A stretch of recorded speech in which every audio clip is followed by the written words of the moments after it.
Hello guys, welcome back to the channel. तो आज हम करने जा रहे हैं फॉर्म्स ऑफ मार्केट्स के रिलेटेड कुछ इंपॉर्टेंट नोट्स। Let's start.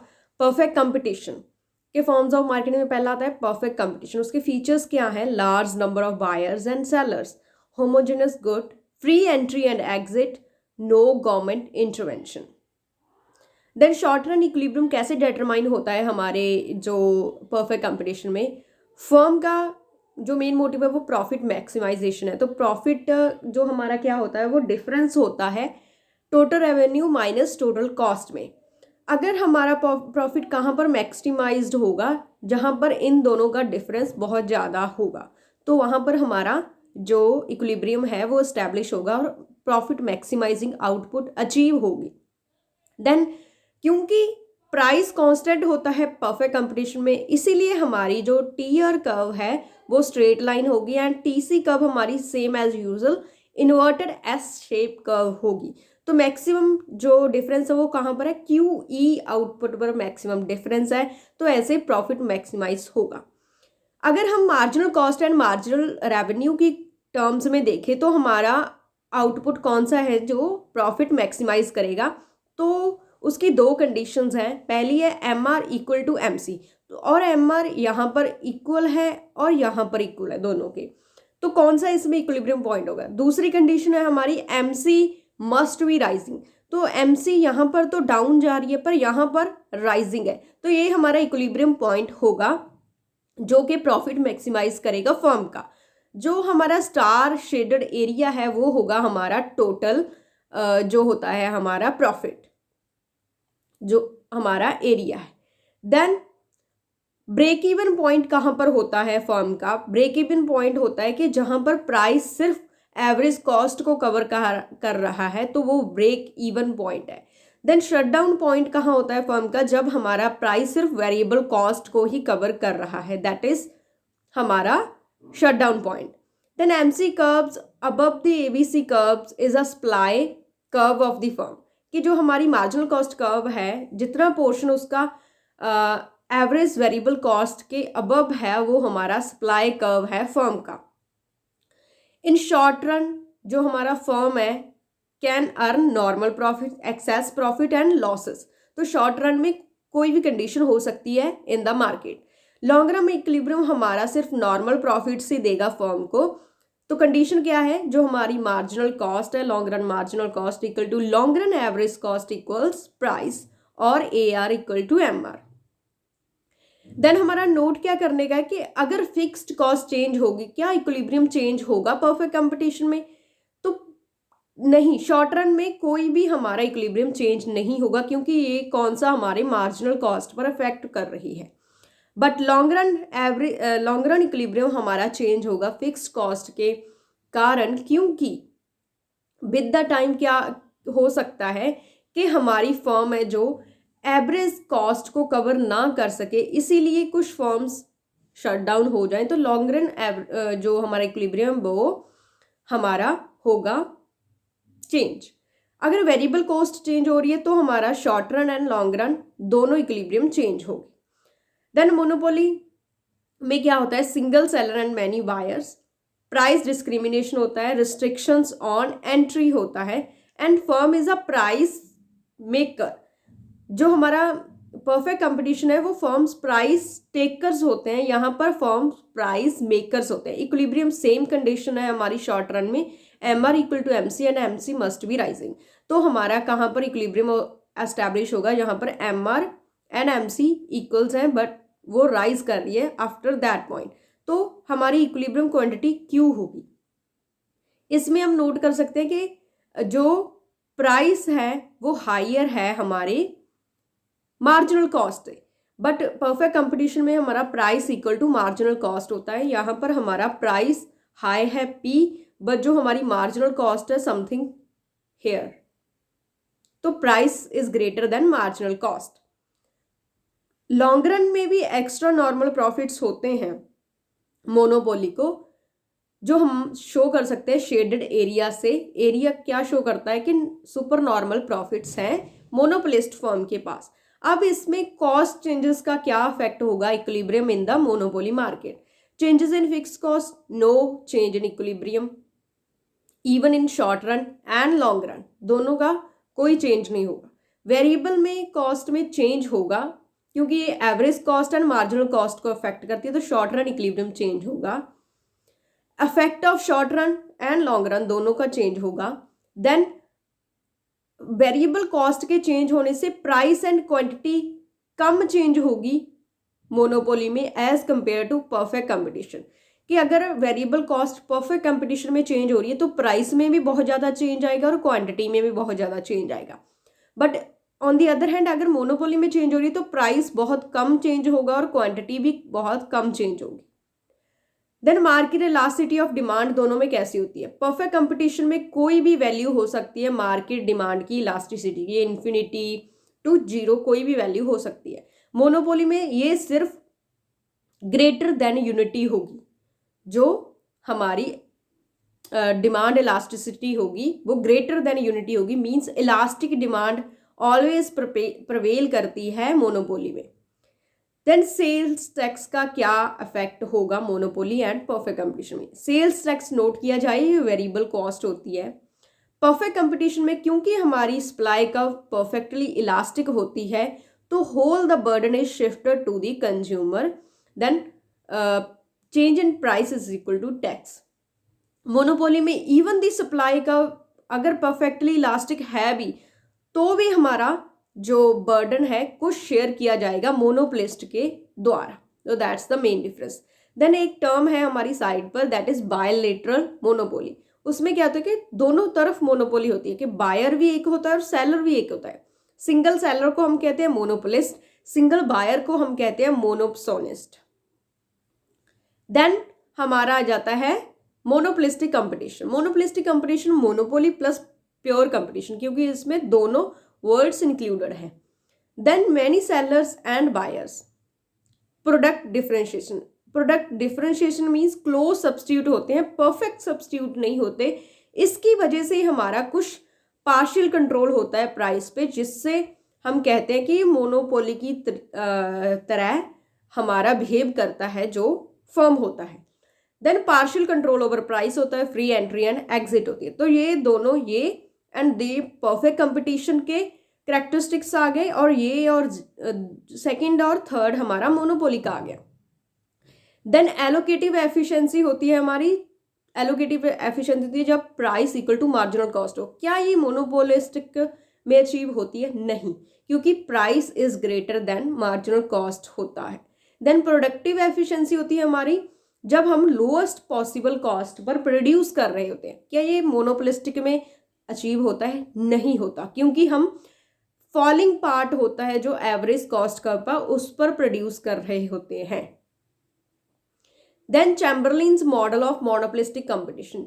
उसने दो हीरोइक अजम्पशंस ली जो कि बहुत इंपॉर्टेंट है। पहली है both demand and cost curves for all products are uniform, कि demand and cost curves for all the products are same in a group. Then second is consumer preferences are evenly distributed among the different products.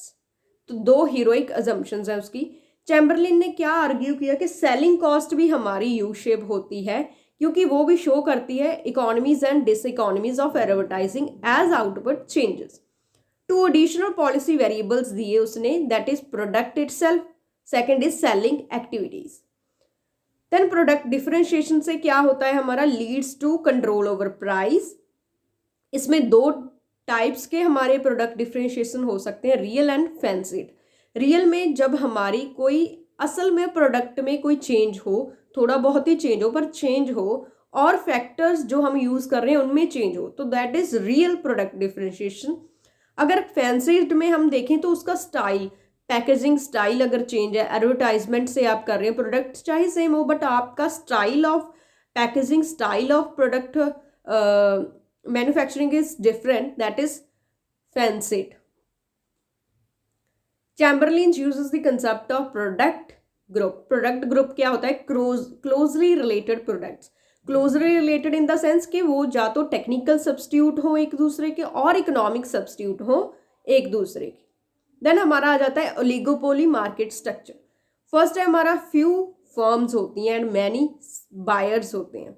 Second important है इनडिटर्मिनिस्टिक demand का, कि इसमें हम demand का जो हम है वो फ्रेम नहीं कर सकते क्योंकि इंटरडिपेंडेंस होती है अमंग दी फर्म्स। तो मोस्ट इंपॉर्टेंट है interdependence among the firms.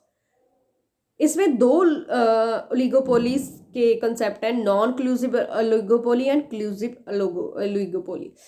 Non collusive में क्या आता है कि जब वो ग्रुप फॉर्म नहीं करते हैं, इसमें ग्रुप फॉर्म करते हैं फ्यू फर्म्स। नॉन क्लूसिव में हमारा पहला आ जाता है कुर्नोट्स मॉडल ऑफ ड्यूपोली।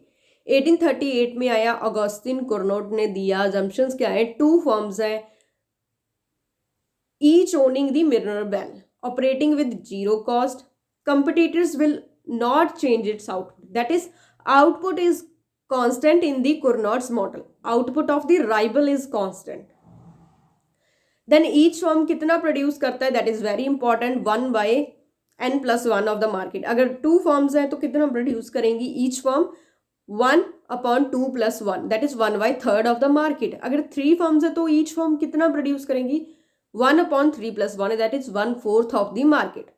कुर्नोट्स वो हमारा मॉडल है वो स्टेबल इक्विलिब्रियम एस्टैब्लिश करता है, बट जो प्राइस डेटरमाइन होता है मॉडल में वो मोनोपोली से कम होता है बट परफेक्ट कंपटीशन से ज़्यादा होता है। देन टोटल इंडस्ट्री की आउटपुट कितनी होगी, n डिवाइडेड बाई n+1। अगर 2 फर्म्स हैं तो टोटल इंडस्ट्री की आउटपुट होगी 2 divided by 2+1, that is 2/3 of the total industry output. तो 3 फर्म्स है तो टोटल इंडस्ट्री की आउटपुट कितनी होगी, 3/4। देन आ जाता है हमारा बर्ट्रैंड्स ड्यूपोली मॉडल, 1883 में बर्ट्रैंड ने दिया है। इसमें क्या होता है कि राइवल का प्राइस कांस्टेंट होता है, कुर्नोट में क्या होता है हमारा आउटपुट कांस्टेंट होता है, इसमें प्राइस कांस्टेंट होता है। तो ये भी स्टेबल इक्विलिब्रियम प्रोवाइड करता है, इंडस्ट्री प्रॉफिट्स मैक्सिमाइज नहीं होते, नैश इक्विलिब्रियम होता है जिसमें price equal to marginal cost होती है। Then Chamberlin's oligopoly model, Chamberlin's ने क्रिटिसाइज किया बर्ट्रैंड एंड कुर्नोट के मॉडल को कि ऐसे हम फर्म्स है जो ऐसे बिहेव नहीं करते कि बाकी लोग हम अपना जो प्राइस है और आउटपुट है वो कांस्टेंट रखेंगे। चैम्बरलिन क्या कहता है कि वो अज्यूम करते हैं कि फर्म रिकॉग्नाइज कर लेते हैं विद देयर पास्ट एक्सपीरियंस कि हमारे बीच इंटरडिपेंडेंस है, इसीलिए वो उस अकॉर्डिंग अपने डिसीजंस फॉर्म करते हैं पास्ट एक्सपीरियंस के बेस पे, प्लस वो जानते हैं कि हमारी इंटरडिपेंडेंस है तो उस बेसिस पर वो अपने डिसीजंस मैनिपुलेट करते हैं। The model leads to stable equilibrium with the monopoly solution, इसमें मोनोपोली सोल्यूशन होता है। Then kinked demand curve model of oligopoly, Paul Sweezy ने दिया 1939 में, ऑपरेशनल ओलिगोपोली मॉडल है जे। इसमें क्या होता है कि डिमांड कर्व ओलिगोपोलिस्ट की किंक होता है, उसमें किंक क्या शो करता है, प्राइस रिजिडिटी, कि अगर प्राइस फर्म कट करेगा तो बाकी भी कट करेंगे, तो इसमें प्राइस वॉर हो जाएगी। अगर प्राइस राइज करेगा एक फर्म तो बाकी राइज नहीं करेंगे, क्योंकि जो इसकी वजह से वो अपने कंज्यूमर लॉस कर सकता है। तो किंक पे एक स्टेबल इक्विलिब्रियम होता है। बिलो किंक मार्केट डिमांड का वर्क करती है, अबव किंक इंडिविजुअल फर्म्स की डिमांड का वर्क करती है। देन हमारा आ जाता है मार्जिनल रेवेन्यू है जो हमारा, वो जो हमारी किंक की आउटपुट के दौरान दैट इज डिसकॉन्टिन्यू होता है कि वहां पर मार्जिनल रेवेन्यू को हम ड्रॉ नहीं कर सकते। देन आ जाता है हमारा Stackelberg duopoly model, Heinrich von Stackelberg, extension of Cournot model. Assumption क्या है कि एक फर्म बहुत अच्छा होता है, सोफिस्टिकेटेड फर्म है जो कि अपनी दूसरों की रिएक्शन कर्व्स हैं जो डिटरमाइन करता है, उसको नॉलेज है कि राइवल कैसे बिहेव करेंगे एंड उसके अकॉर्डिंग वो अपना ओन प्रॉफिट फंक्शन फॉर्म करता है और एक्ट एज अ मोनोपोलिस्ट। इसमें एक लीडर होता है, दूसरा फॉलोअर होता है। अगर तो एक ही सोफिस्टिकेटेड फर्म है तो वो act as a leader, then others follow करेंगे, इसमें स्टेबल इक्विलिब्रियम होगा। अगर दोनों फर्म्स सोफिस्टिकेटेड है तो इसमें क्या होगा कि दोनों बनना चाहेंगे लीडर, तो इसमें अनस्टेबल इक्विलिब्रियम होगा। इसको कहा जाता है स्टैगलवर्क्स डिसइक्विलिब्रियम। देन क्लूसिव ओलिगोपोली में क्या होता है कि 2 मेन टाइप्स हैं, या तो वो कार्टल्स बना सकते हैं जब वो प्राइस लीडरशिप के थ्रू काम करते हैं। कार्टल्स में वो एज अ ग्रुप बना लेते हैं तो मोनोपोलिस्ट एक्ट करते हैं। इसके दो मोटिव हो सकते हैं, cartels aiming at joint profit maximisation, second is a cartels aiming at market sharing. Then price leadership क्या होती है हमारी, price leadership by the low cost firm. क्या जो लो कॉस्ट फर्म होती है मार्केट में वो अपना प्राइस डिटरमाइन करती है तो बाकी उसको फॉलो करते हैं। Then price leadership by the dominate large firm, कि एक लार्ज फर्म होती है मार्केट में जिसका मैक्सिमम शेयर होता है मार्केट में, वो प्राइस डिटरमाइन करती हैं और बाकी उसको फॉलो करते हैं। Third is barometric price leadership.